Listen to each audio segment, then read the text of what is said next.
Good evening, this is Channel 5 News. We are bringing you everything you need to know about the Chinese Empire. I'm Dylan McKinnon and my co-host Nathan Quinn. Let's go to 18th century China, where the self-strengthening movement has taken. This, of course, took place as a social reform by the Qing dynasty. After the Taiping Rebellion left the country in ruins, the government gave out imperial grants of authority to local leaders who sought to reform. The government sought to blend Chinese culture with European technology, which later laid a foundation for industrialization in China. Sadly, this only brought superficial change to China. The imperial government often diverted funds to programs which prevented it from helping the military economy. The self-strengthening movement fell apart when it became too difficult to balance Chinese culture and Confucian beliefs with industrialization and European teachings. Now over to Nathan. Now let's talk about the unequal treaties of the 19th and 20th centuries. These were treaties signed between the Western powers of Europe and the Americas and the Qing dynasty. They first began to occur due to the Opium War, which we'll get into more later on. The first treaty was the Treaty of Nanjing between Britain and China, where China paid an indemnity to Britain and ceded Hong Kong to them. They also established a tariff and allowed British merchants to trade in 5 Chinese ports.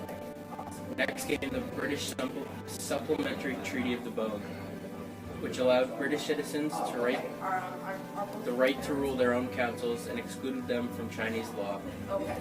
More extraterritorials were given to U.S. and France after the treaties of Shanghai and the Treaty of Tianjin.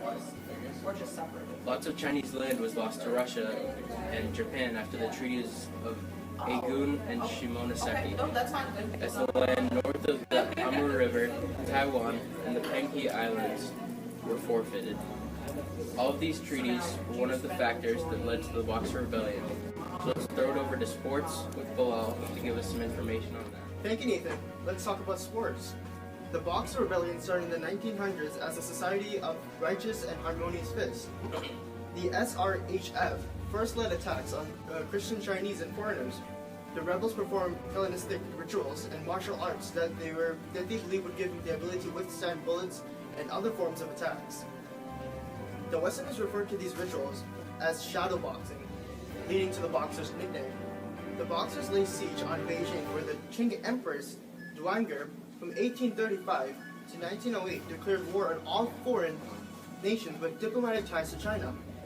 The international force of approximately 20,000 troops from 8 nations including Austria-Hungary, France, Germany, Italy, Japan, Russia, the United Kingdom, and of course the United States, arrived to take Beijing and rescue the foreigners and the Christian Chinese.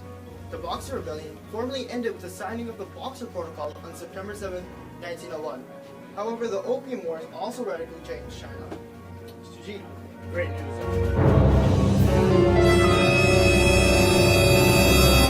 Welcome back. Jeet, can you tell us about the Opium Wars? Alright, opium is slowly back on the rise, and now we're experiencing increased drug addiction rates, and China is slowly losing all of its silver bullion to the British.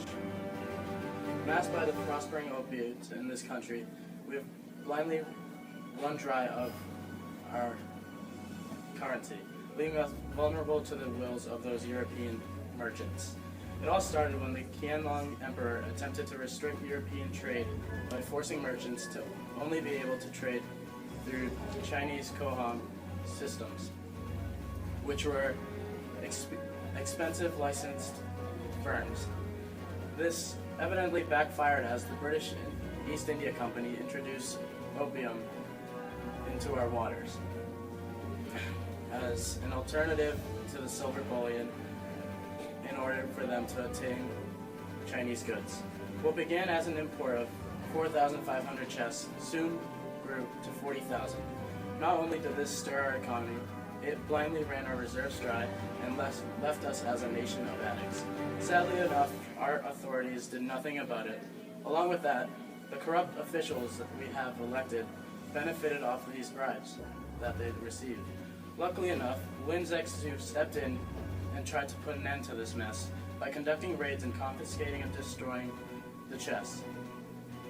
So far, the war is against Britain, and judging by their superior navy, it doesn't look too good. We're armed with swords, knives, and spears, while they have a heavily trained army, which we're no match against. Sadly, the British have already succeeded, and they have broken the military stalemate when they struck at the Grand Canal. That's all for now. And now, next up, the weather with Vermont. For the decade's forecast. The forecast is going to be a mess. It's going to change China, and it's called the Taiping Rebellion. It's first going to start out in the south, with the heart of the storm being Hong Jiquan, who is said to be so strong that he's called the son of God or the brother of Jesus. As Hong had dreams to lead him to believe that, after failing the civil service exam, he found Christianity, which confirmed his dreams, while also telling people that devils in China are the rulers of the Qing dynasty and the people who believe in Confucianism. Hong is going to travel and spread Christianity all across here. Hong saw poverty and failures of the government, such as poverty, famine, and many other failures. As a result, through the God Worshipper Society, the storm started to build up cause and effect. The storm will start with destruction by death from the Qing Green Standard Army, which is going to start here. But it will settle down, and the water from the downpour is going to be the good effect. As the Taiping went from Guangxi to Nanjing, which is going to have adverse effects, as some places will have downpours which will help with the water, some places will have destruction, which is attack. Taiping believed in no classes, racial equality, gender equality, suppression of private land socialization, theocracy, and strong military. With the downpour to its path to Nanjing, there will be destruction, at times meaning death from the Green Standard Army. While the benefits will be from the Taiping Heavenly Kingdom as it is established, and our values will be influenced by those. The storm will be strongest and most destructive in Nanjing. With the heart in Nanjing, the storm will officially begin to die out in 1864, as Hong will die of food poisoning. His son took over leading the weak kingdom. And the final goal of the storm was known as a very vicious army, making up Qing, American, and European soldiers, who killed the Taiping, making the total deaths the third of all time of any kind of battle, over 20 to 30 million. The storm's effects is a mess, spreading large, but as the heart passes across many spots, adding destruction along benefits. Now over to our special segment, Human Interest.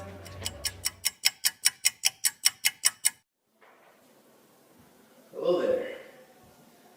Welcome to our new edition of Human Interest. Today we'll be looking at China and the Opium Wars and its effect on China and its people and the economy. Let's take a closer look. Now, Mr. Wong, can you tell me about what these smugglers gave to you and its effects on your life? Just to let you know, it was the British behind it all. Oh, thank you for having me. My life's been a wreck ever since those smugglers gave me those stuff. I can't function without it.